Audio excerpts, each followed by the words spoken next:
Shalom, shalom, shalom. All praise to the Most High, Yahweh, Ba'ashem Hamashiach Yahweh Shai. Salakia for taking a second there. My internet connection is really slow. Justin Coleman, shalom, shalom. Y'all let me know if you can hear me, and then I'll go ahead and get started.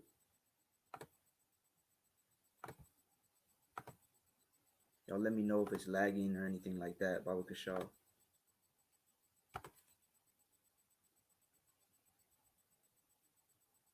So the name of this lesson is going to be called Salakia.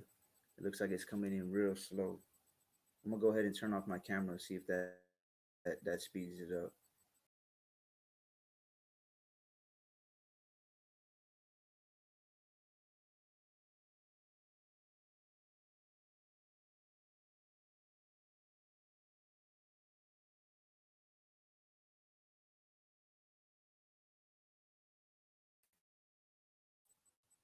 Okay, shalom, shalom, shalom, Justin Comey. We can hear you. Everything's good.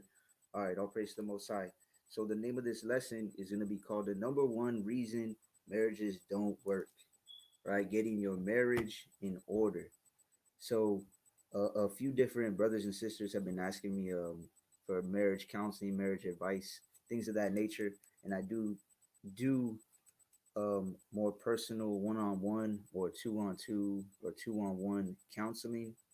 So if any of y'all need that, I went ahead and posted my email address in the last story that I posted on my Instagram, right? But I'm gonna go over the basics, the reason, number one reason why marriages are not working for people, whether they be in the truth or whether they're not even in the truth, or whether they're barely coming into the truth, right? So we're gonna go ahead and start in First Peter in the third chapter. I want to start in First Peter chapter 3, and let me see. We'll start on verse 8, and then we'll go ahead and jump back. So let me just post this up real quick in the comments, and then I'll go ahead and read it. So this is First Peter chapter 3 and verse 8. And it says, "Finally, be ye all of one mind, having compassion one of another, love as brethren, be pitiful, be courteous." Right? So the main reason why, which I'm just going to give it to y'all at the beginning, at the very beginning, right? The main reason why marriages don't work out is because people are not of one mind, right? Like it says here, "Finally be ye all of one mind." And reading it in context is talking to married couples, right? So I'm gonna go ahead and jump up. It doesn't seem to be posting in the comments. Like I said, I got a real weak connection. They don't even have broadband out where I'm staying. We have to use like a satellite connection, so it's pretty slow. But most high willing, y'all could follow along in your own Bibles or take notes and read it afterwards. So I'm gonna go ahead and start on First Peter chapter 3 and verse 1. "Likewise, ye wives, be in subjection to your own husbands, that if any obey not the word, they also may without the word be won by the conversation of the wives." Right? So this is talking to the wives and the saints to be in subjection to your own husbands. So that if they're not obeying the word, right? Maybe they're kind of in the truth, which I wouldn't even say that, right? Maybe they're barely coming into the truth. Maybe they're lukewarm about it, right? Or maybe they're just not in it and you are. If they don't obey the word, that they may be won by the conversation of the wives. Verse 2, "While they behold your chaste conversation coupled with fear." So they could see you in a chaste attitude, right? In a chaste spirit. The water to the brother, the water Justin Coleman, for posting it up, right? So it says the wives are supposed to be in subjection to your own husbands. That way, if they are not obeying the word, they can be won over just by seeing how you are acting, right? And verse 2 says, while they behold your chaste conversation coupled with fear, they see that you actually fear the Most High, right? And it's like it says in the book of Sirach in the first chapter, it says that fear driveth away sins. So when you really fear the Most High, it's going to make you drive away sins. And when brothers see you or men see you actually fearing the Most High and starting to follow the law, statutes, and commandments, starting to follow the precepts, especially on dealing with Him, right? And you're being a helpmeet and you're being all the things you're supposed to be as a woman, it can win him over, right?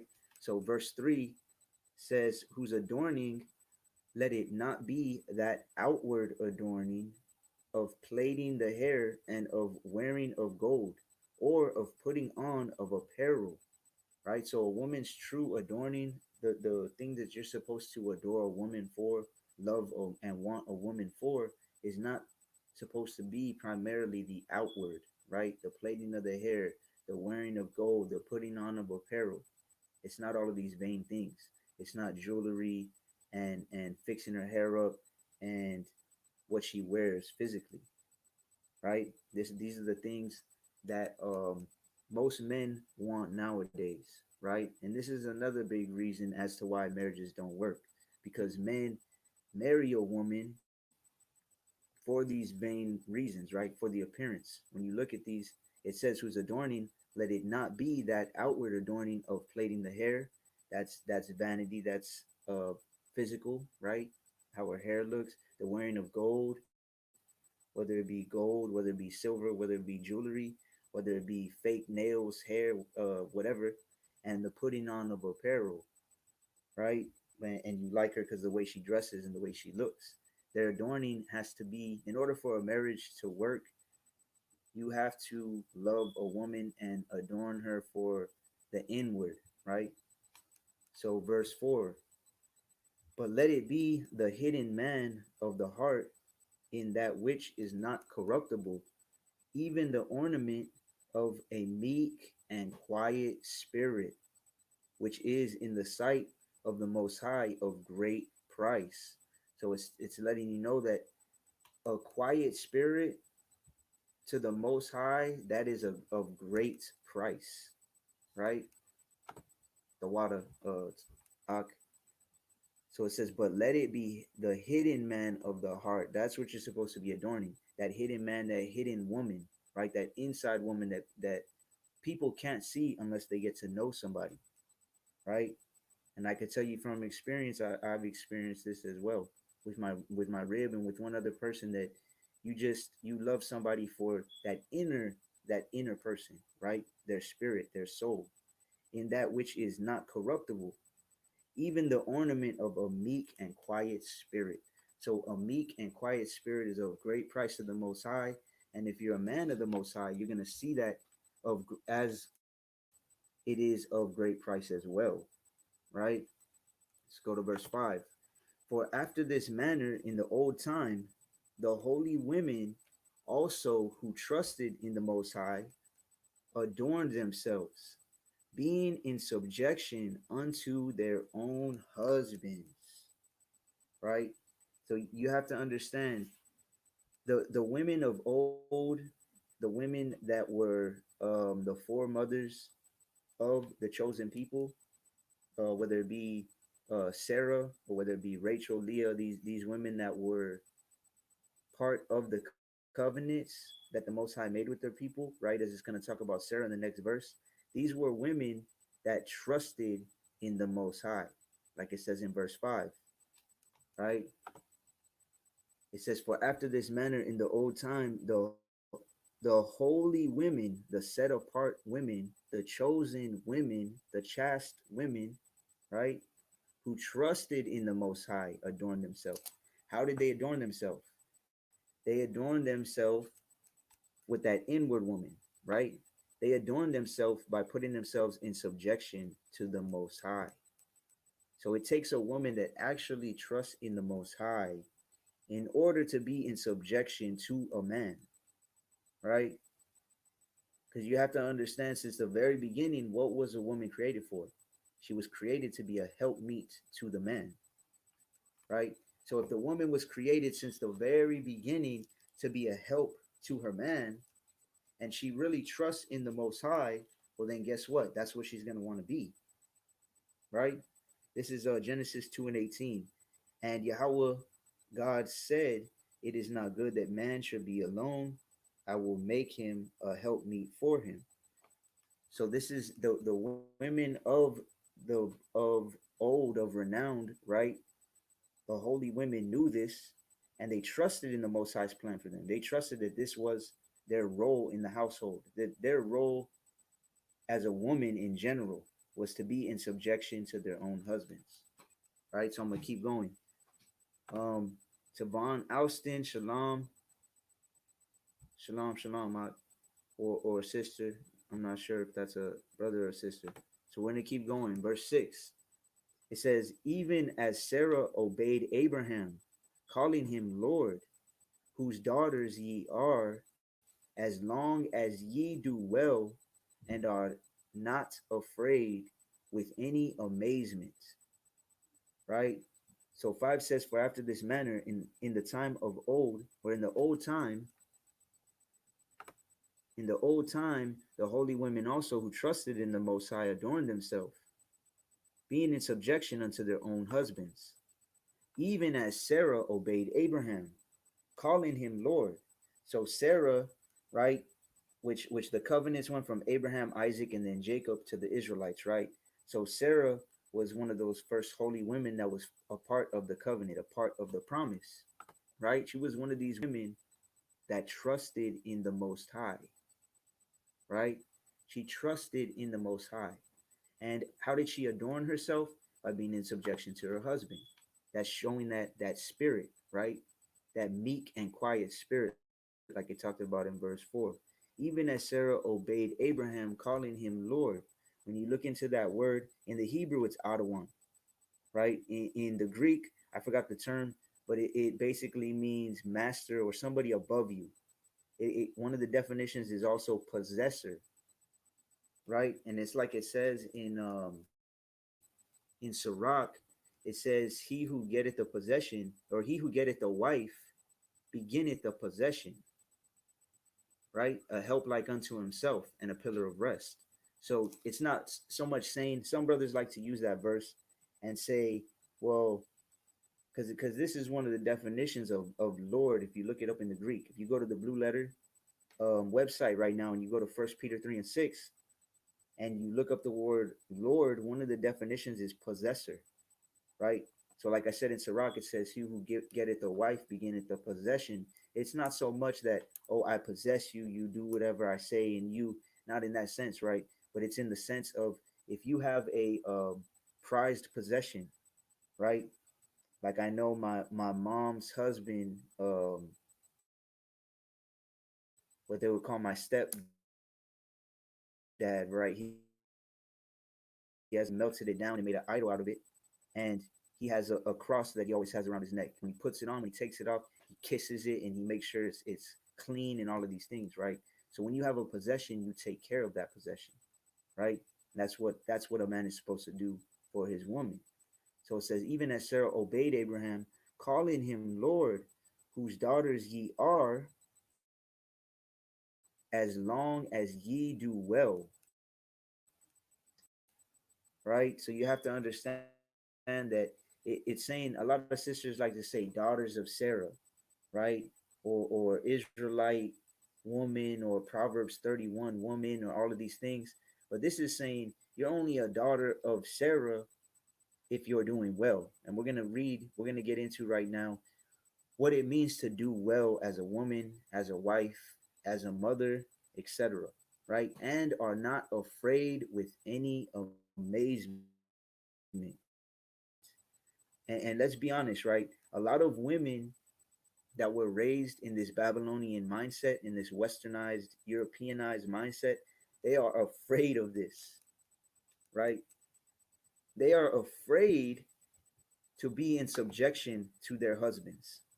Like it says here, after this manner, In the old time, the holy women also who trusted in the Most High adorned themselves, being in subjection unto their own husbands. Women are scared of this, right? They don't want to be holy.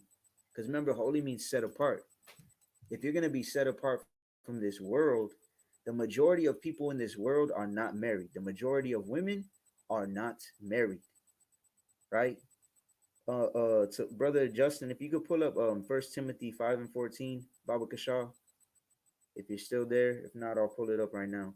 But the majority of women, right, are not set apart because they are not married. But guess what? None of them are virgins, so they should be married, right? The holy women would marry and would be in subjection to their husbands, because again, that's what they were made to do. So it says, even as Sarah obeyed Abraham, calling him Lord, whose daughters ye are, as long as ye do well and are not afraid with any amazement, right? As long as you're not afraid with any amazement, it's an amazing thing. Salakia, it's First Timothy 5:14. Let me make sure. First Timothy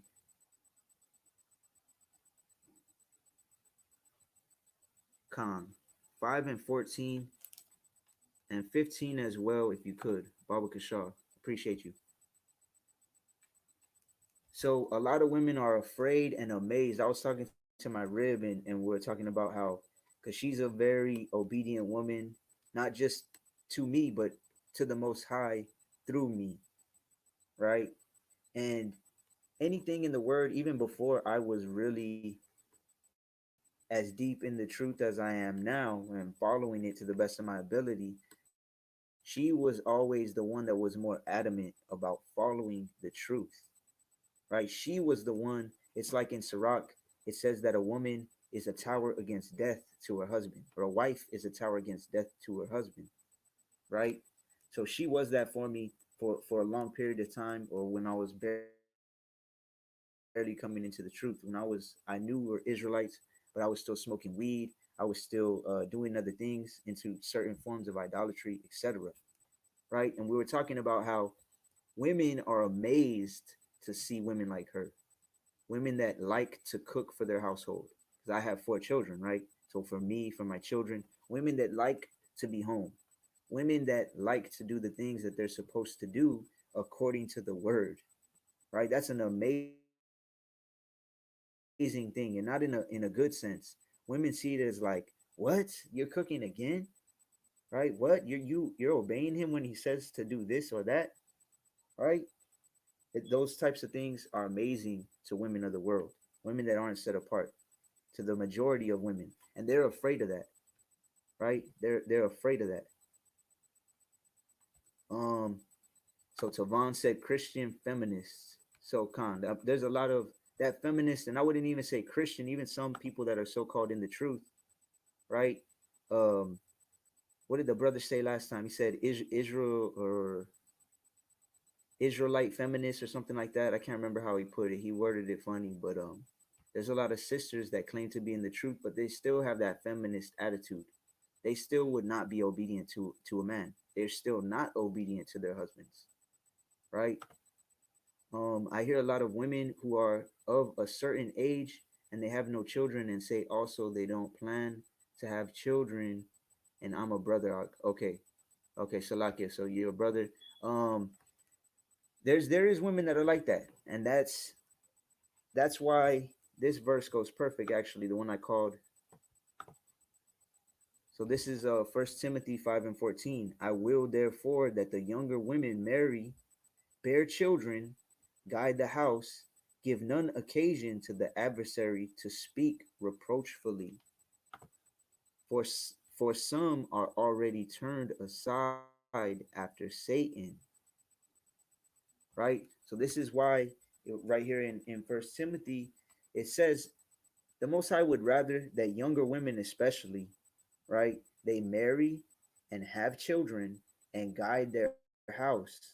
Because if not, they're giving an opportunity to the adversary, to all these evil spirits, to speak reproachfully of them, right? It's like remember when in Job, in the book of Job, when Satan went and talked to the Most High, and it said that he was talking to him about Job and let him go after him and things of that nature, right? It's the same thing here. Like younger women are the weaker vessel, as we're about to read, right?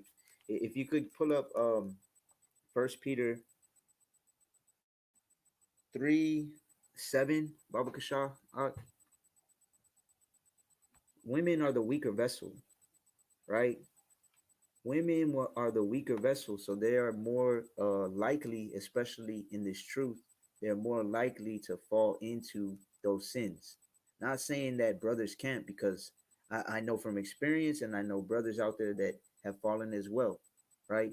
But as a woman, as a more emotional, as the weaker vessel, this is why it's very important for them, especially in this day and age, where all a woman has to do is have a social media account, and she's going to have multiple men hitting her up every single day, right? It's very important that a woman finds a godly head to marry, especially in these last days where all these things are coming to pass and Jacob's trouble is soon to come, right? So it's very important that they try to guide the house to the best of their ability, right? And like it says here, for some are already turned aside after Satan, right? So I'm gonna go back to First Peter. So now, if you really think about it, I'm gonna go back up. Um, so First Peter 3:1, 3:2, 3:3, all the way down to 6. It's talking about the women, right? Verses 1 through 6. It says, women. Let me just go over them briefly, right? It says, likewise, ye wives, be in subjection to your own husbands, right? Then it says your adorning shouldn't be that of the outward, not meaning that you can't make yourself look nice, fix your hair, put on jewelry, putting on a nice dress or skirt. That's not what it's saying, right? It's saying just it needs to be that inward that is projected more. That inward needs to be, that inward garment needs to be prettier than that outward garment, right? Which is a very rare thing, but it's possible because I've seen it, right? And then it says, but let it be the hidden man of the heart or the hidden woman, right? And a meek and quiet spirit, right? Which is of great price. And then it says that that's exactly how the women, the holy women of old who trusted in the Most High, were towards their husbands, right? Just like Sarah obeyed Abraham, calling him Lord, Adawan, whose daughters ye are, as long as you do well and are not afraid with amazement. Don't be afraid to be that towards your husband, because that's what the Most High created you to be, right? So now, verse 7, it gets into the men. It says, likewise, ye husbands, dwell with them according to knowledge, right? So we're going to pause right there for a second. Dwell with them according to knowledge. If you could bring up Exodus 21 and 10, Baba Kashal. So this is the first problem in marriages, right? One of the first problems. They get married, people get married, and the husband, who is supposed to be the head, right? He cannot dwell with his wife according to knowledge because he doesn't know the word. And because he's not dwelling according to knowledge in the first place, which is why on that post that I had put on my Instagram, I can't remember exactly how I worded it, but it was like the man cannot lead the woman if he's not first following the Most High, right? And it's the same thing with the woman. The woman can't really follow the man correctly if she's not willing to follow the Most High, right? So the man has to dwell with her according to knowledge. Now, what is knowledge? It's the word, it's the Bible, right? Let me go to Exodus 21 and 10 real quick. Because in the law, right, we're not reading from the law right now, but of course, everybody that was writing, Paul and the people that were writing these epistles, right? they knew, and Peter, they knew the Torah, they knew the Old Testament, right? Because that's what they studied. So one of the laws pertaining to men having their wife is this right here. This is Exodus 21 and 10. It says, if he take him another wife, her food, her raiment, and her duty of marriage shall not diminish. Now, this is talking about taking a second wife or another wife, but this pertains to your first wife, right? Every man should know this if he's married. Her food, her raiment, which is clothing, and her duty of marriage shall he not diminish. That means that the man is responsible, according to the law, according to the Torah, for to feed his woman food, to clothe his woman raiment, and her duty of marriage, which we know that a woman's duty of marriage is the things we're going to go over in Titus 2 right now, and some of the things we went over in First Peter already. But it's also, of course, physically having sex. But when you look at it spiritually, right? Because most people don't get into the spirit of the law. You have to understand that the law is spiritual as well. So when it says, if you have a wife, you have to make sure her food, how do you feed a woman? Physically, of course, but also spiritually, you got to be able to feed her the word, right? That's why Matthew 4 and 4, Yahushua said that we shall not live by bread alone, but by every word that proceeds out of the Most High's mouth, which is what? That is the bread of life, right? So you have to feed her spiritually and physically. Then it says her raiment, which is clothing. You have to clothe her physically, of course, making sure she has clothing and lawful clothing, right? Not no indiscreet clothing, some dresses, skirts, etc. But also, what is clothes? It's a covering. You're also supposed to be able to physically and spiritually cover her, protect her with the word and physically, right? Then it says, and her duty of marriage shall he not diminish. So that being said, all of these things a man is supposed to be able to provide for his wife before they even get married, right? If you cannot feed your wife physically, you ain't got a good enough job to put a roof over her head and feed her and give her the word, then you're not ready to get married. If you can't clothe her, give her raiment, right? Lawful clothing, but also, like I said, clothing is what? It's a covering. If you cannot cover her by you following the word yourself and teaching it to her, then you shouldn't be getting married yet. And also, the last one is her duty of marriage, right? You have to know how to how to teach her what her duty of marriage is and help her get to the point where her duty of marriage is going to be on point, right? So let's go back to First Peter chapter 3. I see a couple verses posted there. I'll get to them right now in just a second. So it says, likewise, ye husbands, dwell with them according to knowledge, giving honor unto the wife as unto the weaker vessel, right? As unto the weaker vessel. If you could pull up, what is it? Sirach 25 and 22, I believe, 25 and 22. I'm gonna go to it real quick. So the problem is when people get married and it's out of order, and the man cannot provide these things. He cannot dwell with his woman according to knowledge. When he cannot give honor, respect his wife as the weaker vessel, right? Meaning he doesn't know. Like you have to understand as a man that a woman being the weaker vessel, she's gonna be sad sometimes. Things are gonna happen, whether it be with her family, whether it be just getting emotional and things like that. At that point in time, you have to be able to deal with her and dwell with her according to knowledge, according to the word. You have to be able to comfort her in those times. Because if not, she's gonna start noticing like, damn, this dude, I'm down He can't even hear me out. He can't even help me out. You know what I'm saying? That's part of being a husband.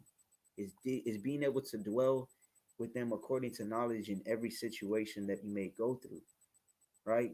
Which is why when I first came into the truth, the first thing I did personally was make categories. I started thinking of every different subject that may arise that my wife would want to talk about. You know, like baptism, about church, about children, about color in the Bible, about creation, about family, about hate, fear, holidays, right? Money, emotions, praying, about the spirit, about studying, about temptation, about the Trinity, about wives, about wisdom, about weed, etc., etc. It goes on and on and on, right? I have a file on my computer that's probably like 100 and some pages of categories. So you have to be able to dwell with them according to knowledge, right? If you can't, then how can you truly lead, right? Because if you don't, then this is what's going to happen. This is Sirach chapter 25 and 22. It says a woman if she maintain her husband is full of anger, impotency, and much reproach. Right? So if you cannot provide for a woman what she needs, whether it be physically and financially, or more importantly, or just as importantly, whether it be with wisdom and knowledge and understanding, then like it says here, a woman, if she maintain her husband, is full of anger, impotency, and much reproach. So impotency is shameless. It's like wanting or lacking modesty, right? It means you're bold with contempt of others. So that's why a lot of women are so bold. That's why a lot of women are so angry and they're shameless and immodest because the man that they're with is not dwelling with them according to knowledge. The man is not correcting them. The man is not helping them to dwell according to knowledge, right? That's why she is angry and impotent and full of reproach, right? Reproach is when you give or speak shame, right? That's the woman is ashamed, so she lashes out because she's not supposed to. Deep down inside, she knows that the man is supposed to be the head of the household and not the other way around, right? So let's go back to First Peter 3:8. So again, the answer to the question, or the answer to the whole purpose of this study is First Peter 3:8, right? Which says, Salaki, let me go back to it.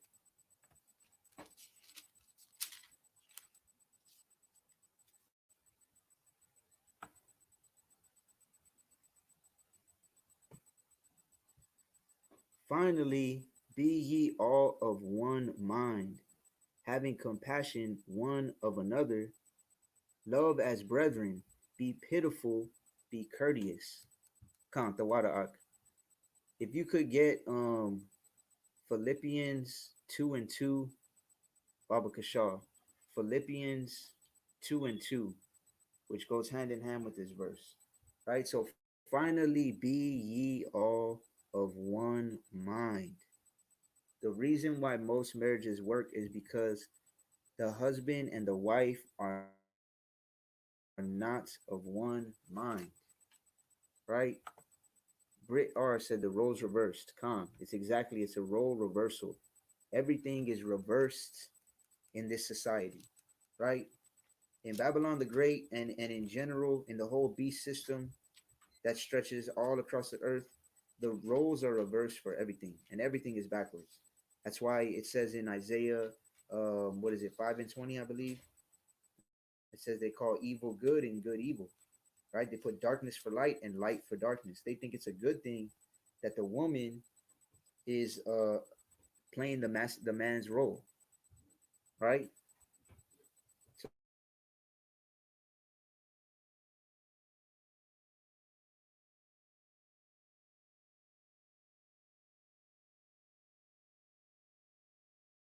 Right? So Khan, the brother said the agenda is to turn men effeminate and masculate, yeah, and make them the women masculine, right? So this is Isaiah 5:20. It says, "Woe unto them that call evil good and good evil, that put darkness for light and light for darkness, that put bitter for sweet and sweet for bitter." So that's exactly what they do when they're flipping the roles when it comes to the household, right?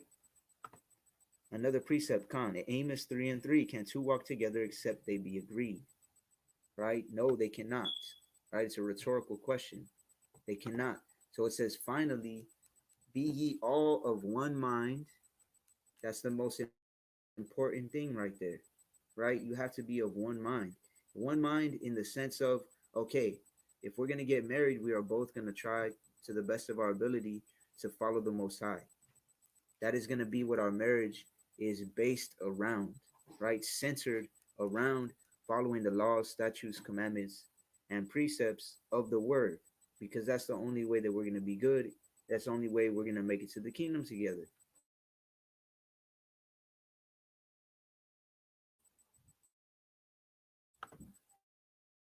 So this is Philippians 2:2. It says, fulfill ye my joy, that ye be like-minded, having the same love, being of one accord, of one mind, right? So it's a perfect precept that goes hand in hand with First Peter 3:8 here, right? First Peter 3:8 says, finally be ye all of one mind, having compassion one of another. How do you have compassion for somebody else, right? Now you can have passion when it comes to like physically wanting someone for lust and things of that nature, which that's all right if you're married, right? Having that passion for somebody, but having compassion of each other is going to be that inward spirit, their soul, right? Like we read up in First Peter, I believe it was verse 4 or 5, right? That's having compassion, is actually loving someone for that inner person. Then it says, love as brethren, be pitiful, be courteous, right? You're supposed to love them like you love yourself, right? If you wouldn't want your wife, or if you wouldn't want your wife to be disrespectful to you, then don't be disrespectful to your wife. If you wouldn't want your husband to disrespect you, then don't disrespect your husband, etc., etc., right? Which goes back to when Yahweh Shai said this, when they asked him, what is the greatest command? What did he say? He said, the first one is to love the Most High. The second one is to love your neighbor as yourself.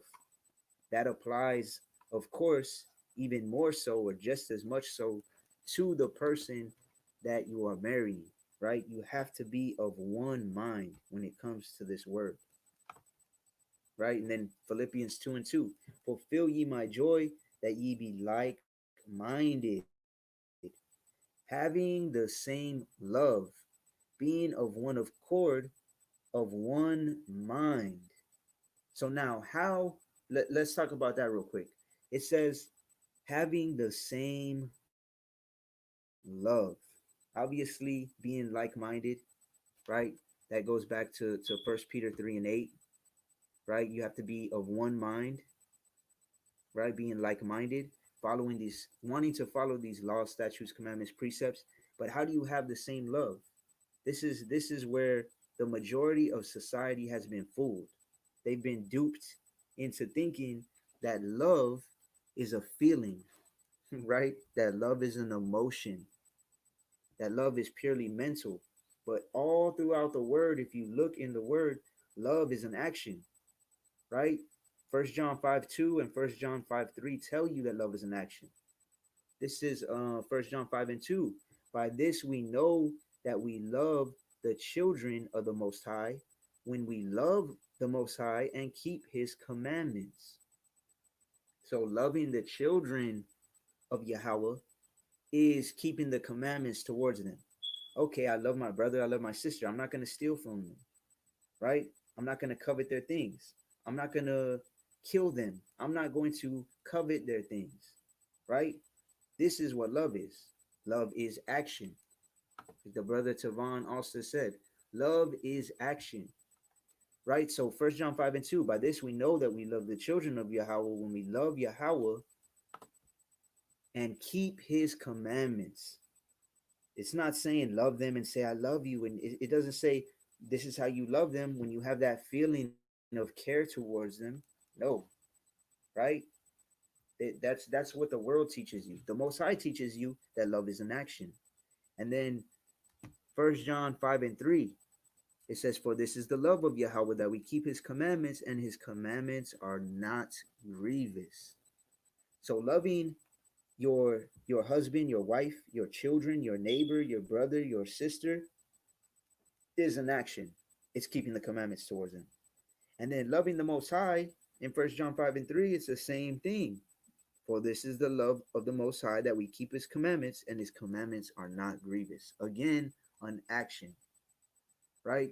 So I know a lot of Israelites or the majority of them that will say, and because it's true, Christians just say, I love God and I love him and these things, but you have to prove it. It's an action, right? It's the same exact thing when it comes to marriage, though. Love is an action. As a man, as a husband, you have to lead the woman in righteousness to the best of your ability. You have to provide for them. Same thing for the children. How do you love your children? Is it, oh, I love you. I love you, mijo. I love you, mija. That's it. No, it's teaching them the ways of the Most High, which is also a law, right? It's Deuteronomy 11. It says you're supposed to teach your children these commands, right? Because if you're not, you're setting them up to be cursed. You're supposed to protect your children. You're supposed to provide for your children. So no matter what type of relationship it is, love is always an action, like it says, right? We also been indoctrinated with someone is supposed to make you happy. So Khan, happiness, that's a whole nother topic. A brother actually, I'll go ahead and post it in my story later. He was talking about happiness and joy. Um, I'll go ahead and post up in my story because we could pull up a bunch of precepts on that right now, right? And it would be a whole another study. So for this is the love of Yahweh, that we keep his commandments, and his commandments are not grievous. So let's just get a couple more precepts. So the main, I'm gonna go to Titus chapter 2, and I'm gonna go like 1 through probably 8. Titus 2, 1 through about 8. So the main thing, though, the reason why marriages do not work is because they are not like-minded. They do not have the same love, right? And actually, we didn't finish First Peter 3 and 8. Let me go back up to it real quick. Did we finish it? So, okay, we did. It says, finally be ye all of one mind, having compassion one of another, love as brethren, be pitiful, and be courteous, right? Be courteous. Being courteous to your husband, to your wife. So let me go to Titus chapter 2.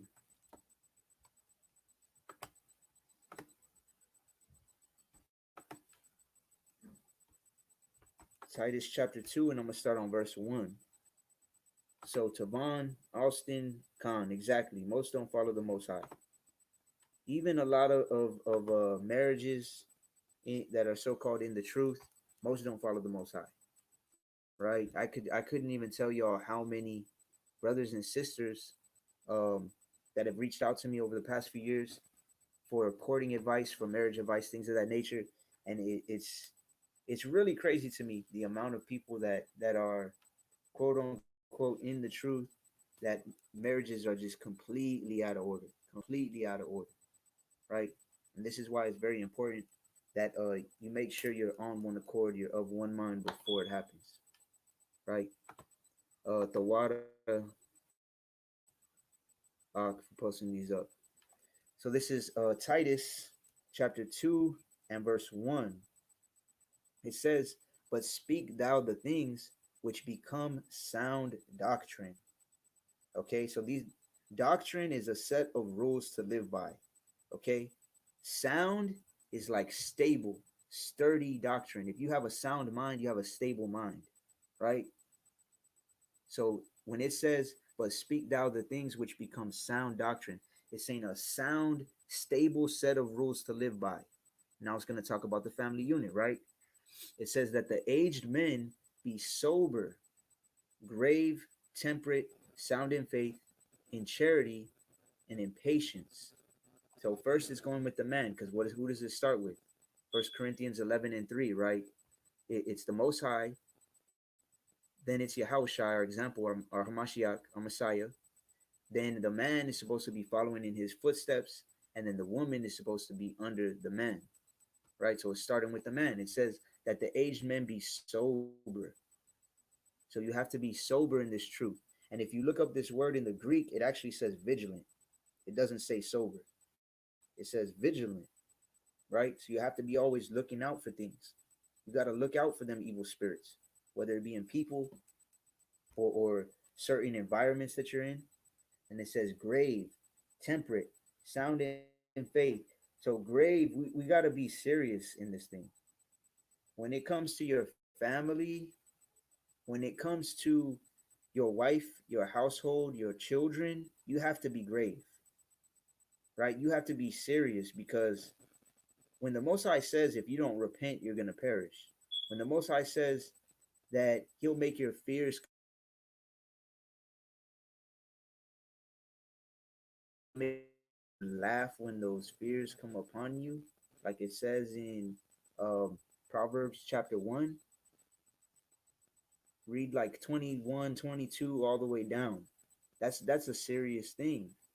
There's some grave consequences for not being a man of the Most High, especially when you have a family. So you have to be grave, knowing that these curses are grave, knowing that the punishment towards you and your household is going to be serious if you are not on one accord and have your house in order with your wife, right? Then it says be temperate.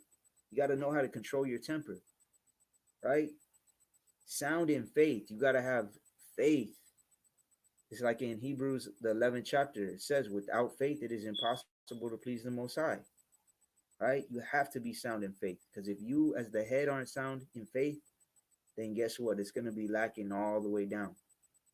Then it says in charity and in patience, right? So when it comes to your family, when it comes to charity, let me go to Second Ezra's real quick. Second Ezra's 14. I'm gonna start on 13. Second Ezra's 14 and 13. It says, now therefore set thine house in order and reprove thy people. Comfort such of them as be in trouble, and now renounce corruption. Right? So when it talks about charity and it talks about patient and when it talks about being temperate, right? This is something you have to keep in mind when it comes to setting your house in order. I'm gonna read it one more time. Second Ezra 14:13. Now therefore set thine house in order and reprove your people. What does it mean to reprove your people? It means correct your household, your wife, your children, right? But how do you do it? It says, comfort such of them as be in trouble, right? You have to comfort those that are going off here and there, right? Whether it be in speech, whether it be in action, whether it be in idleness, laziness, whatever the case may be. You have to comfort them in that reproof and now renounce corruption. But you also have to renounce corruption. That's part of that being grave, right? Because in order to renounce, when you renounce something, it means you are not going to allow it, right? Now, therefore, set thine house in order. Get your house in order. Look, the Most High says that I am the head of my household. The Most High says you are under me, telling your wife. The Most High says that you, children, are under your mother. You're under me as well. So you have to have respect towards us, right? But also knowing, I know because I have 3 daughters. I also have a son and then my wife as well. But I know that there's a lot of times that you have to comfort them, right? You have to be that comfort person for them because you are the not only are you the authoritarian figure in your household, or you should be as the man, but you should be the one that they go to for comfort as well, because you're supposed to be that cover, right? You're supposed to be that covert from the wind and from the tempest, like it says in Isaiah 32:2. So you have to know that in order to dwell with them with knowledge, right? You have to be able to comfort them as well with these scriptures. Oh, you're going through this? Okay, here, let's study this. I got some really good scriptures for that. That's how you comfort them that are in trouble and renounce corruption. How do you renounce corruption? You do not allow corruption in your house. Period. Right? It's like in Joshua the 24th chapter. It says, "As for me and my house, we will serve Yahweh." He didn't say, "I'm gonna recommend that my house serves Yahweh." It doesn't say, "I'm gonna tell my children and wife that they should serve Yahweh." It says, "We will serve Yahweh." That's how you renounce corruption. Look, in my house, it's gonna be like this, and that's it. Right? My one of my daughters asked me not too long ago about she was like, "Yeah, if you had another wife and like she didn't follow the Bible, but you were married, what would happen? Because you can't divorce her. What would happen? And unless she cheats on you, you couldn't divorce her." And what did I say? I said, "Well, I would let her know that that's not going to happen in my house, and she would have to leave." And then she was like, "Well, but you can't divorce her." And I was like, I wouldn't divorce her, right? I would let her know this type of wickedness will not be put up with in my house. You can get yourself in order and then come back. Or it's going to end up, if the woman's wicked, and during that break where she can get herself right, she may just go out and fornicate and commit adultery. And then guess what? Now you can divorce her. But the point is, renouncing corruption is not allowing that type of thing in your home, right? So let me go back up to verse 3. It says, "The aged women likewise, that they be in behavior as becometh holy." Right? What does holy mean? It means set apart. Holy means set apart. They got to be set apart from the world, physically, spiritually, mentally, all of the above. There's some sisters that claim to be in the truth, but then they're still doing all the worldly things that worldly women do, right? You can't be holy, you can't be set apart if you're still acting the part and doing the things and hanging out with the people that aren't set apart, right? Then it says, "Not false accusers," right? Not lying, not falsely accusing people of things. And if you really think about it, in Leviticus chapter 19, right? Let me get it real quick. One of the laws that is very hard for women to keep, right? It's Leviticus 19:16. It says, "Thou shalt not go up and down as a talebearer among thy people." Just gonna read the first part. "Thou shalt not go up and down as a talebearer among thy people." Right? Amongst the northern kingdom, or so-called Hispanic Latino community, they call it chisme, right? Gossip. Or they call a woman that likes to gossip a chismosa, right? The problem with that is, not only are you gossiping and being a talebearer, but many times, more often than not, you're being a false accuser too, because you're saying something about somebody, and then it's like, well, part of it, yeah, it may be true, but you just heard it from somebody else, and guess what? Part of it's not true. So now you're falsely accusing them, right? You're bearing false witness, which is another sin. So not only you're bearing false witness, but you're also being a talebearer, right? So that's another big problem with women, especially nowadays with social media. Then it says, "Not given to much wine," right? Oh, so the water, I just saw that you posted that up. "Thou shalt not go up and down as a talebearer amongst thy people." That's one of the biggest problems nowadays, right? along with these other ones that we're going to go through. So it also says not giving to much wine, right? So now the obvious one, because you got to look at things spiritually and physically. The obvious one is physically. A woman shouldn't be drinking too much. She should be sober minded, right? She shouldn't be drinking too much alcohol. Definitely shouldn't be smoking weed, doing any kind of pills, pharmacia, medications, that sort of thing.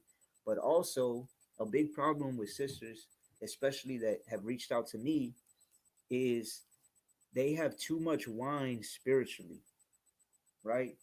Because remember, in Genesis and in Revelation, when it talks about Yahweh and it says his eyes will be red with wine, it's not saying that he was drinking a whole bunch of wine, right? Wine is doctrine. So it's just showing how much doctrine and how much wisdom he had that his eyes were so red with this wine, right? Another example of that is it says in Revelation that all the nations were drunken with the wine of Babylon, right? What does that mean? They were drunken with their doctrine, with their philosophies, with their things that they were teaching, their customs, right? Their heathenistic customs and teachings. So when it talks about wine as well, it can mean spiritually. A lot of women have reached out to me and they're like, well, it's because I watched this camp and then they said this and then this other camp said that and then this other camp said this and I just don't know who to believe and I don't know if this is right or if that's right. You're giving to too much wine, right? That's why the scriptures say if a woman will learn anything, let her learn from her husband at home, right? And that's why again in Exodus 21 and 10, it said that a man is supposed to be feeding his woman, not only physically, right? Not just giving her that physical bread, but the spiritual bread. Not only giving her that physical water to drink or that wine to drink, but the spiritual as well. And breaking down the scriptures for her and studying with her and correcting the things. Because man, there's a lot of sisters out here that are trying to learn, right? And that's good. But at the same time, being the weaker vessel and being the one who is not the teacher, who's not the head, but is the follower, they can be led astray by getting too much wine and not knowing or having that discernment to break it down properly, right? So that's another thing, especially if you're married. As a man, your woman should not be learning from a whole bunch of different camps and different men. They should be learning from you, right? And it says teachers of good things. So how many women teach their children good things, right? I'm gonna get two scriptures real quick. We get Proverbs 22 and 6 and Ezekiel what is it? 16:44. Right? So this is Proverbs chapter 22 and verse 6, which I'm sure many of y'all are familiar with. It says, train up a child in the way he should go, and when he is old, he will not depart from it. Right? You're supposed to be training up your children in the scriptures, training up your children in whatever it is their duties are. If it be a female, it's going to tell you exactly what you're supposed to be teaching them. Whether it be a male, it's going to tell you exactly what you're supposed to be teaching them. Good things from the word, right? And how do you teach your children things? It's not just by speaking it, right? Because I taught MMA and jujitsu to children for years and years, right? And I could tell you, every single child that I taught is more of a visual learner. You cannot just tell them do this. You have to show them, and then they'll pick it up, right? They'll start picking it up like this, because their minds are still malleable. Their minds are still like clay. They can be molded, right? Which is why it says when you teach them something, when they get older, oh, the water again. I'm gonna read it again. It says, "Train up a child in the way he should go, and when he is old, he will not depart from it." Right? Because right now, like I said, their minds are so malleable. They're like clay. You can just mold them to the way that you want them to be. Right? It's like in martial arts or things like that. Right? If I get somebody who's practiced for months or maybe even years, but they practice incorrectly, it's way harder to break those habits. But if I get somebody fresh who hasn't really learned much and doesn't have those bad habits, it's way easier to teach them. It's the same thing with a child, right? We have to teach them good things from a young age. So this is Ezekiel 16 and 44. It says, "Behold, everyone that useth proverbs shall use this proverb against thee, saying, As is the mother, so is her daughter." Right? This is in the Bible. It says, "As is the mother, so is the daughter." Right? So if you got a lascivious, loud mouth, drunk, right, of a mother, more often than not, guess what? Guess how the daughter's gonna be? She sees that growing up, and that's what she learns, right? If you're not a teacher of good things, then I guarantee you, you are teaching them bad things, right? If you're not teaching them to be discreet, chaste, keepers at home, good, obedient, which we're about to read, then guess what they're going to be? You're going to be teaching them how to be lazy, how not to cook, how not to be clean, how to twerk, and how to do all manner of wickedness against the Most High, right? So this is one of the most important things as a mother you have to be doing. It says teachers of good things, to be discreet. What does it mean to be discreet? As a matter of fact, I'm gonna get the definition of discreet real quick,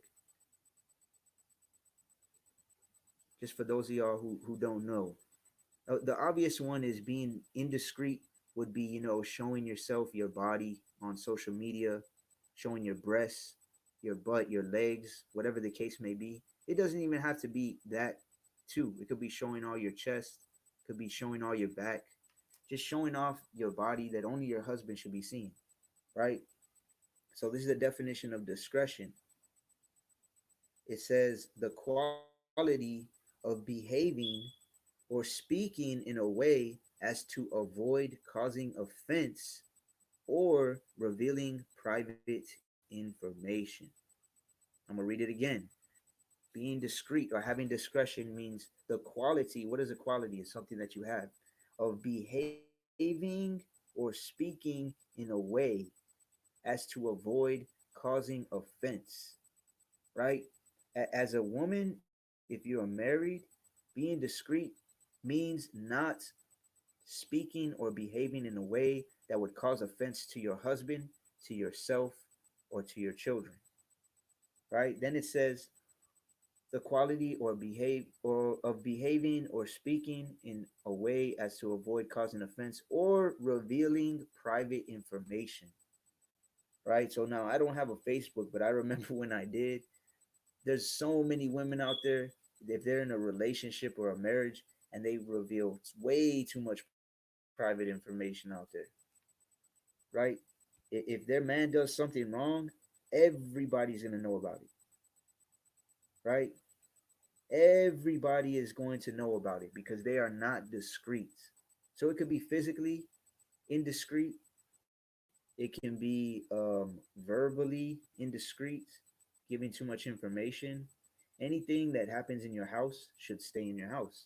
Anything that happens between you and your husband should stay between you and your husband.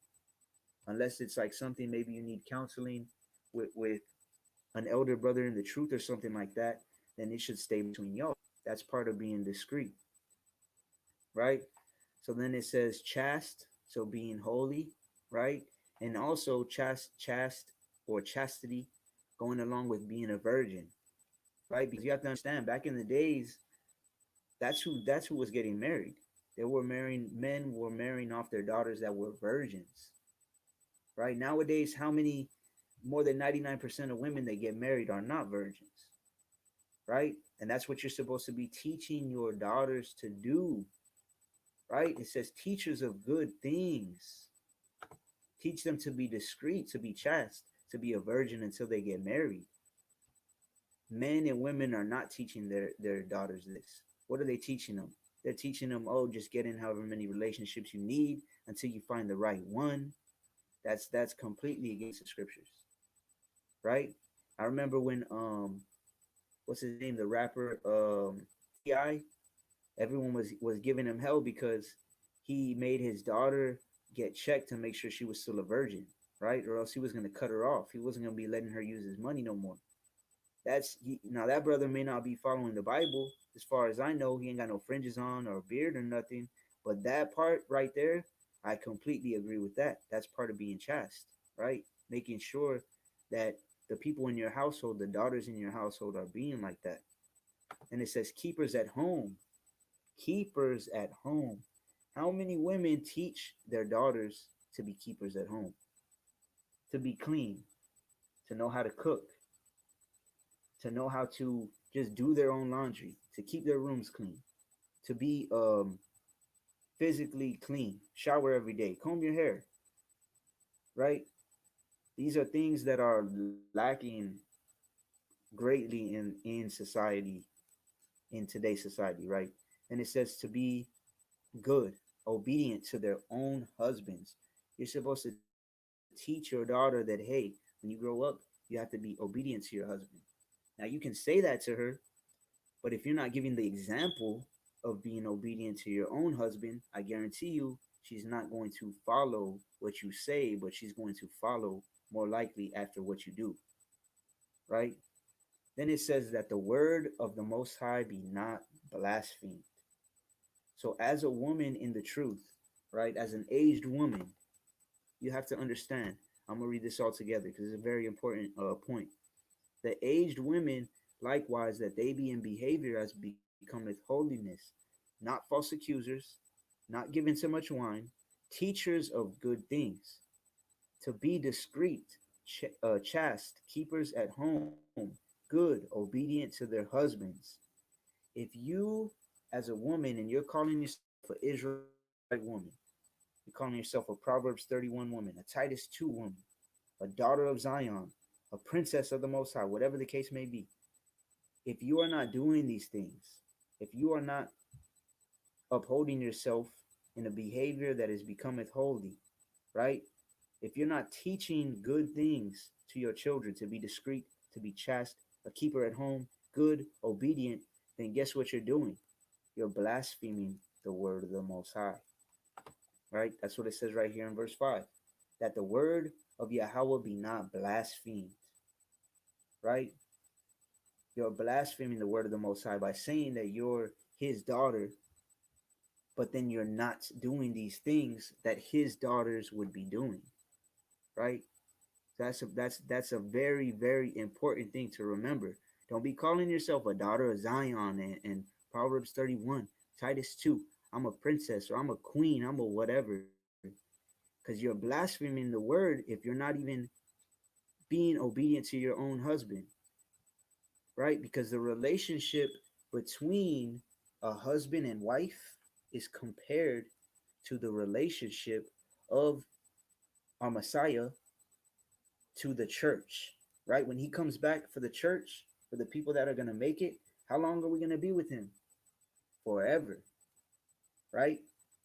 It even says in the scriptures, as Yahushua, as Hamashiach died for the church, a husband has to be ready to do that for his wife if he has to, right? So that is a very important and very strong covenant that is not supposed to be broken. And there's ways that you have to move in order to uphold that covenant, right? That the word of Yahweh be not blasphemed. So now let's go to now it's going to talk about the men, right? Actually, let me look at the comments real quick. Tavon said, keepers at home, not out chasing a career. This scripture alone is a big reason marriages don't last. So, Khan, so when you really think about it, I was actually talking to another brother about this recently as well. Um, when you really think about it, and we already, if you've been in the truth for any period of time, you already know a woman's job is not to be out and working and providing in these things. Because, like we read in Sirach 25:22, if a woman is the one maintaining and paying the bills and doing all these things, not only is it a role reversal, but it's also going to make her very angry and full of shame, right? She's not going to like it, and it's not going to be good. But when she's out chasing a career, you got to understand that a woman, being the weaker vessel, she was made to be a helpmeet to a man. Okay? So when a woman goes out and has a career, and 9 times out of 10, guess what? Her boss is a man, right? And when she goes to work, what does she do? She puts on makeup and she dresses real nice and does her hair and all these things. And then she goes to work. And then she's being subservient or being obedient to her boss, who again, 9 times out of 10 is a man, right? So the man's telling her what to do, and she's, yeah, and I got it. And she's doing it right away. She's doing it quick, right?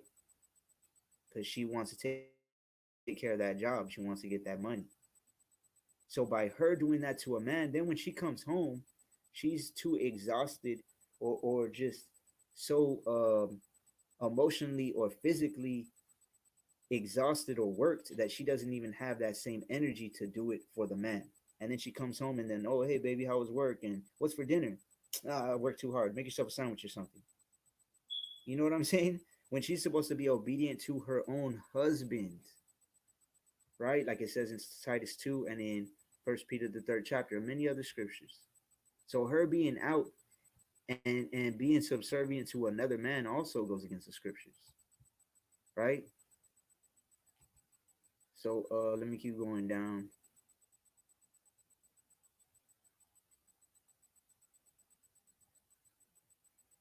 Let me see. Women are supposed to learn to be wives from their mothers. So calm, exactly. If the wife, if the woman, right, if she's married and she has children, she is teaching her daughters how to be a wife. Whether she's telling them, look, you need to be obedient to your husband. You need to learn how to cook. Let me show you how to cook. You need to keep the house clean. You need to be a keeper at home. If she's doing that, great. That's awesome. But we know that's far in between. That's a rare case, right? But if she's not doing that, they are still learning from her. They are learning by her actions. Again, children learn by what they see. They are visual learners, right? They're not, the majority of the time, they are not verbal learners. They're visual learners. So if you're yelling at your husband all the time, or if you're just out here getting with different dudes, right? Or you're not even getting with them, but you're just out talking to all these different men and you have different men around, or you're always on your phone, or you're always watching Netflix, or you're always dirty, or you never cook. They are learning this and they're picking it up, right? And as is the mother, so is the daughter, right? Read this one more time. Ezekiel 16:44. Behold, everyone that useth proverbs shall use this proverb against thee, saying, as is the mother, so is the daughter. You got to understand that your daughters are always watching you no matter what. Just like they're always the sons are always watching the fathers no matter what, and vice versa. The daughters and sons see what the parents are doing, and they are picking up, and they are being mentally and spiritually programmed. Whether you're telling them, remember this, or whether you're just doing it, right? That's the only way that they're learning is by you being wicked. So what do they learn? You being wicked, right? So let me go back up, and it's gonna talk about the men real quick. So I'm gonna read this one more time, and then we'll keep going. It says, "The aged women likewise, that they be in behavior as becometh holy, not false accusers, not given to much wine, teachers of good things." Right? To um to be discreet, chaste, keepers at home. Actually, that's verse 5. Let me pull it up in my Bible. Verse 4 says that they're supposed to teach the women, right? Maybe I skipped it.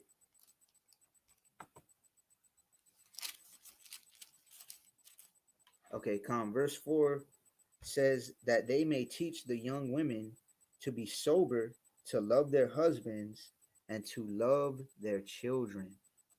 Right? Titus 2 and 4. I'm going to read verse 3, and then I'm going to read verse 4 from my Bible. It says, the aged women likewise, that they be in behavior as becometh holiness, not false accusers, not given to much wine, teachers of good things, that they may teach the young women to be sober. And in the Greek, if you look at that word sober, it means wise. How does a woman be wise?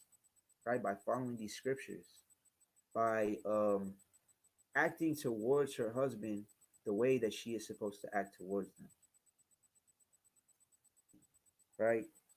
So let's keep going. Verse 6. Young men likewise exhort to be sober minded. Right? So also we're supposed to be teaching the young men to be sober minded. Right? I could tell you from experience, I was never sober minded growing up. Going from middle school all the way through high school, I was always high. Right? I've spoke about that many times as well in previous lives and to certain brothers and sisters. For about maybe 14, 15 years of my life, all I did was smoke weed every single day. Right? There's some younger men that are into weed, some that are into harder drugs, some that are into cigarettes, alcohol, etc. We have to teach our younger men to be sober minded. And now sober minded, and I didn't mention this with the women as well, right? Because it says not given to too much wine. This goes for the women and for the men.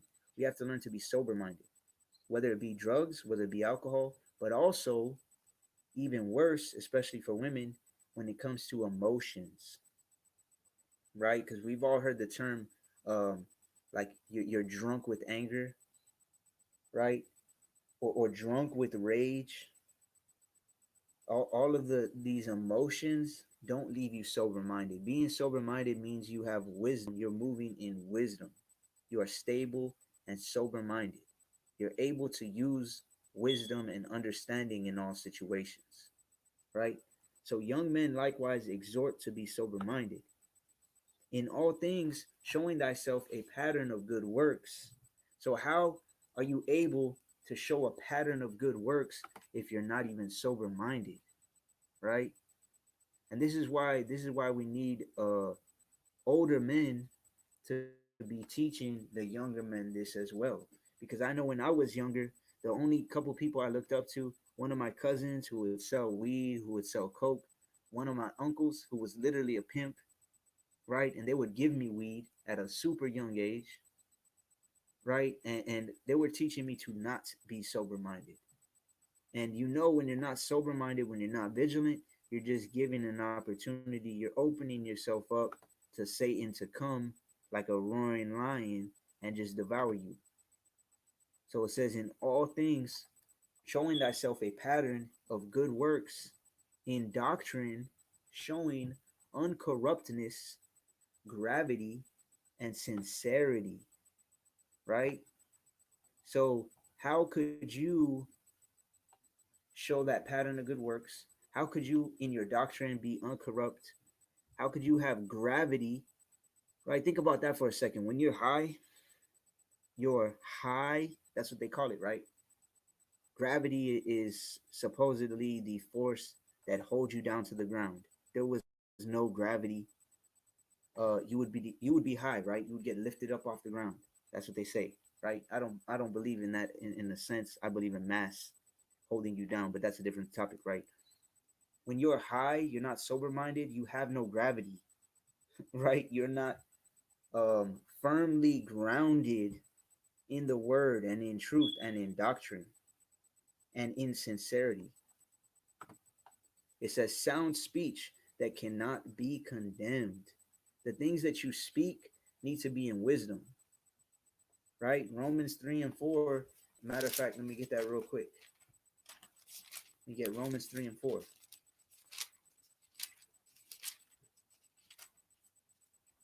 It says, Yahweh forbid, yea, let Yahweh be true, but every man a liar, as it is written, that thou mightest be justified in thy sayings, and mightest overcome when thou art judged. So we have to let the Most High be true. How do we let him be true? As it is written, right? If our speech is to be sound, if our speech cannot be condemned, then it has to be the Most High's words. You got to come with "Thus saith the Lord." You have to have verses to back up exactly what you're saying, right? Because that's the only way to be justified. Like it says here, "Let Yahweh be true, but every man a liar, as it is written, that thou mightest be justified in thy sayings." You are just in the things you say if you're coming with "Thus saith the Most High," right? If you're bringing Bible verses and backing up things that you're saying with the Bible, then you are justified. And you can overcome people when they're saying, "No, you're not right." When they say, "No, this and that and the other." And then you're like, "Well, look at this." And then you send two, three verses. And then you say something else and you send two, three verses, right? That's how you are justified in the things you say. And that's how you overcome when people come up against you. And this is the problem with young men as well, because men are supposed to be more firm in this truth, right? It's like the word says, um, the flock of my pasture. The Most High says, "The flock of my pasture are men," right? We're the real ones that are the head of our households, the head of teaching and spreading this word. Women are used as well, but the majority of it is men. That's why all the prophets are men, right? And then you'll have people say, "Oh, well, what about Deborah? And what about," right? Deborah is one woman, right? I've heard tens and tens and tens of women that think they're Deborah the prophetess. That was one person. When Yahushua comes back, we're going to see who they really were, right? It's more Jezebels than anything else. But it says, let me go back up.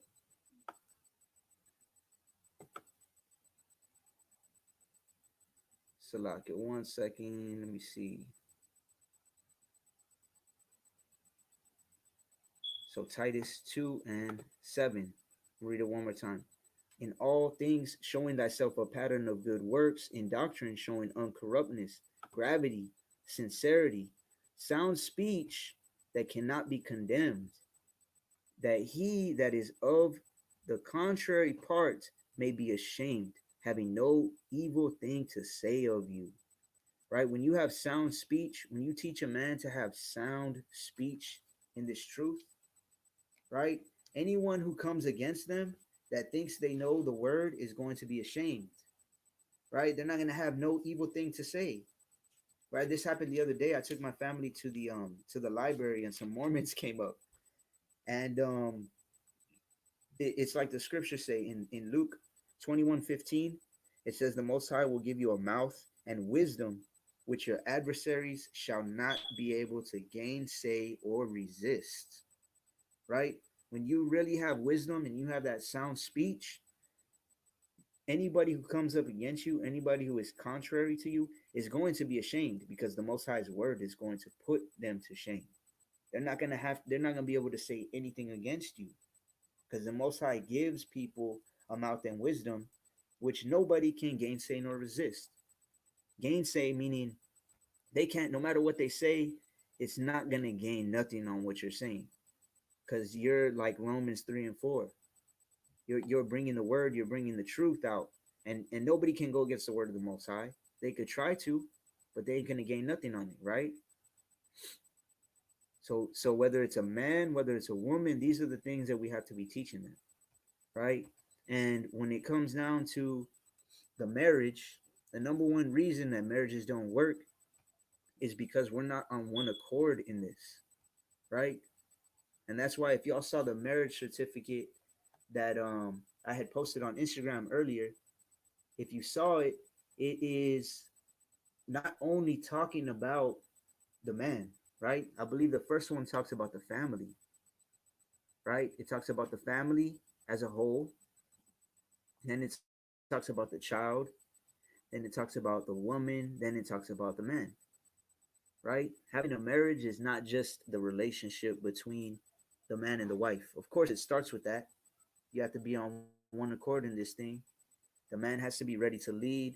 The woman has to be ready to follow and learn, right? The man has to be able to dwell with her according to wisdom, and the woman has to be able to be obedient to that, right? Because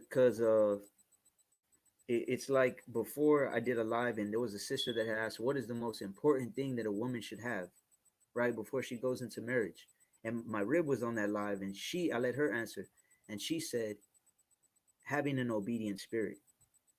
Because you may not be the best cook as a woman, you may not be the best cleaner as a woman, you may not be the best um, helpmeet as a woman, but if you're willing to learn and be obedient to the word, then that's all you really need, right? Because a man of the Most High that can dwell with you according to knowledge is going to be able to teach you all those things as you go, right? So let me go back down. I know the brother had a question. Let me see. Where was it at?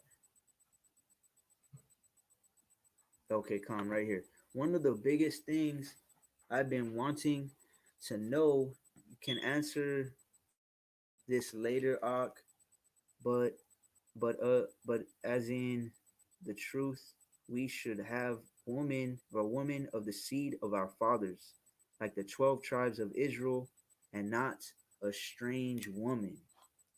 Okay, so this is definitely another topic that I was talking to another brother about, and I'll go ahead and make a whole video on it. But I'm gonna give you just a couple of scriptures real quick, right?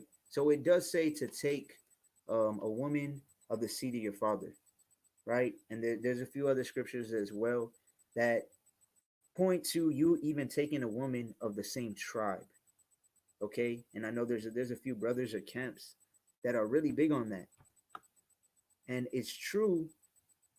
Back in the days, they did marry from their own tribe. Okay, they married from their own families as well. Like it would be like second, third cousins and stuff like that, which I know is just unheard of in nowadays, right? But that's the times that they were living in. They would take a woman from the seed of their father, literally, like same tribe. Now the problem with that is we are scattered to the four corners of the earth. I don't know how much you ascribe to the 12 tribes chart, but I have posted my version of the 12 tribes chart before, and it says like Judah scattered, Benjamin scattered, Levi scattered, Issachar scattered, Gad scattered, Manasseh, and it just goes all the way down the list, right? Because we are scattered to the four corners of the earth. Now, I'm not saying that none of the people that are considered Judah are so-called African Americans, right? But I know many brothers that I know a few brothers personally that didn't even believe that Gad or so-called Native Americans were Israelites, right? They don't believe that Native Americans, Native Mexicans, things of that nature are Israel, okay? But then a few of these same brothers found out that on their father's lineage, they're actually so-called Native American, right? So instead of change, they had to change the doctrine, right? It's either they're going to believe they're not Israel or they're going to change their doctrine. So they change their doctrine real quick. But saying all that to say, number one, you don't know the seed of your father, right? And that's why Yahushua says that the spirit bears witness, right? We're supposed to let the spirit bear witness when it comes to who Israel actually is, right? And that's why when I first came in the truth, I was like, oh, okay, so who is your like what's your nationality on your father's side? Which sometimes you will ask, right? If you're feeling it in the spirit, maybe they're not Israel. But for the most part, matter of fact, let me get Romans 8 and 16. Romans 8:16. It says, the spirit itself beareth witness with our spirit that we are the children of Yahweh, right? So me personally, I always let the spirit bear witness, right? There's some people that don't look like they're Israel, and they are Israel. There's some people that you would think is an Israelite just because the color of their skin, right? Or the type of hair they have, etc. But they're actually not Israel. So for me, it would be bearing witness in the spirit, right? But to go along with that, with the strange woman, many people don't know, but what oh, let's see. It says there's 8 people on here right now. Does anybody know what type of woman Moses married? What type of woman did Moses marry? I'll just give y'all a few seconds.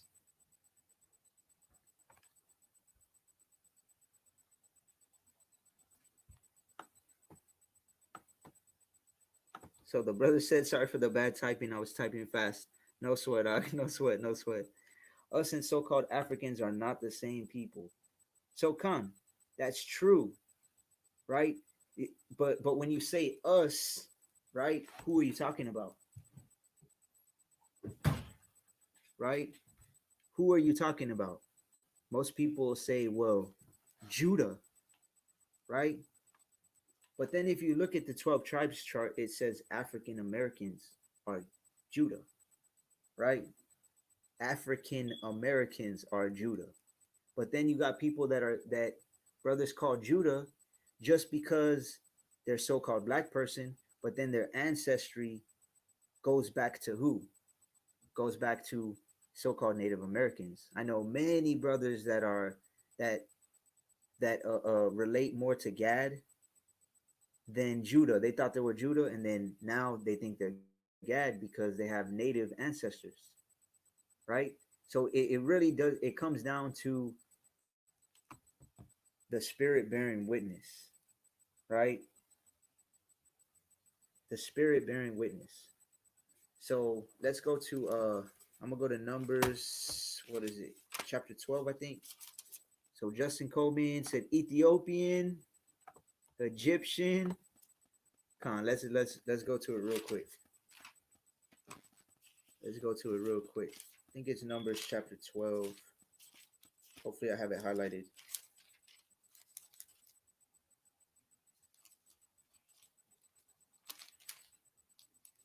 Let me see.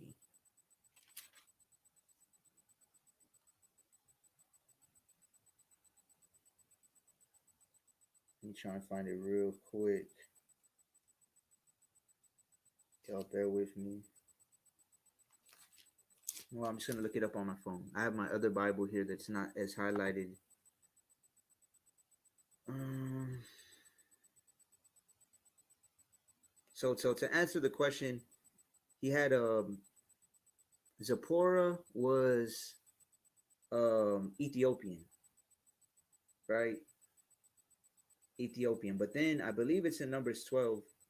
They refer to her as a Cushite, right? So either way, she was not of Israel, right? She was not of Israel. Okay, Khan, it is. So this is Numbers chapter 12. It says, and Miriam and Aaron spake against Moses because of the Ethiopian woman whom he had married, for he had married an Ethiopian woman. Right? So this is Moses. This is the man that the Most High chose to write the Torah, right? I'm just gonna keep going. Never mind, Emmanuel, I got it. So Khan. So it says, and they said, hath Yahweh indeed spoken only by Moses? Hath he not spoken also by us? And the Lord heard it. Now the man Moses was very meek above all the men which were upon the face of the earth. This is why the Most High was dealing with Moses, right? Because he was the meekest out of everybody on the whole earth. Okay, according to the scriptures. Verse 4. And Yahweh spake suddenly unto Moses, and unto Aaron, and unto Miriam, come out ye three unto the tabernacle of the congregation. And they three came out. And Yahweh came down in the pillar of the cloud, and stood in the door of the tabernacle, and called Aaron and Miriam, and they both came forth. So the Most High had Miriam, Aaron, and Moses out there, right? And he came down in a pillar of a cloud, and he called Aaron and Miriam, and they both came to him. And he said, hear now my words. If there be a prophet among you, I Yahweh will make myself known unto him in a vision, and will speak unto him in a dream. My servant Moses is not so, who is faithful in all mine house. So he's saying Moses is his servant, right? Moses is his servant, and he is faithful in his house, in his tabernacle. With him will I speak, mouth to mouth, even apparently, and not in dark speeches, and the similitude of the Lord shall he behold. Wherefore then were ye not afraid to speak against my servant Moses? So the Most High just told Aaron and Miriam, if there's a prophet among you, the only way I'm gonna speak to that prophet is in a vision or in a dream. But Moses, because he's so faithful and he's so meek, with him, I'm going to speak mouth to mouth. I'm not going to give him a dark speech. I'm not going to give him a similitude, a parable, so to speak. I'm not going to give him a vision or a dream, right? I'm going to speak to him mouth to mouth. Moses is the only one that the Most High was dealing with like that, right? And remember, they were mad in verse 1. It says that they were speaking against Moses because he married an Ethiopian woman. So then the Most High tells them in verse 8, he says, wherefore then were ye not afraid to speak against my servant Moses? And the anger of Yahweh was kindled against them, and he departed. So he got anger against them, right? It was kindled against them because they were speaking against Moses, right? So then if you keep reading down, that it'll answer your question, right? If you keep reading down, that's a whole nother. I'm gonna do a whole lesson on that soon. Most High willing, the next week I'm gonna do a live or at least post a lesson on here every single day, right? But that's gonna go into another topic. There is laws on who you're supposed to, on who you're not allowed to marry, right? On who you're not supposed to mix your seed with. But it has 5 nations, and I'll go into that as well, that you are not supposed to go into, right? We'll go into that on the next one. If you want to look into it yourself, look at Deuteronomy 7:3, and it'll say it's the Hittites, the Amorites, Canaanites, Perizzites. It's actually it's 7 nations. Jebusites. Who else? Hittites, Amorites, Canaanites, Perizzites, Jebusites, Hivites, and I'm forgetting one of them. There's 7 nations that you're not supposed to go into, right? They specifically say not to go into, that you're not supposed to make marriages with, right? That's in Deuteronomy 7, the first maybe like five or six verses. Or actually, verse 6 is where it says, for thou art a holy people to Yahweh thy God, and you're chosen and you're a special people, right? So brothers like to use that and say you can't mix with any nation of people. But if when we're talking about the law, you can't add anything to it, right? That's in the law, it says that, and in Revelation it says anyone who adds to it, the Most High will add all the plagues that are written in there to you, right? So we can't add to the scriptures and say that that means any single nation you cannot marry, when it specifically says in Deuteronomy 7:1 that there's these 7 nations you're not supposed to mix with, right? And Moses was a good example of that, because he had a woman that was not an Israelite, and they started speaking against him. And what happened? The Most High talked to Aaron and Miriam himself to correct them and let them know that his anger was kindled against them for speaking against Moses like that, right? Because Moses was being dealt with by the Most High 100%, right? Appreciate it. My bad for taking the topic off track, but the water. So con. So even when you look at just real quick, just to make that point, because you're gonna have many brothers that speak against this. You're gonna have many brothers that know it says you can't mix, blah blah blah, right? Even when you look into the 10 Commands, right? This is Exodus chapter 20 and verse 9.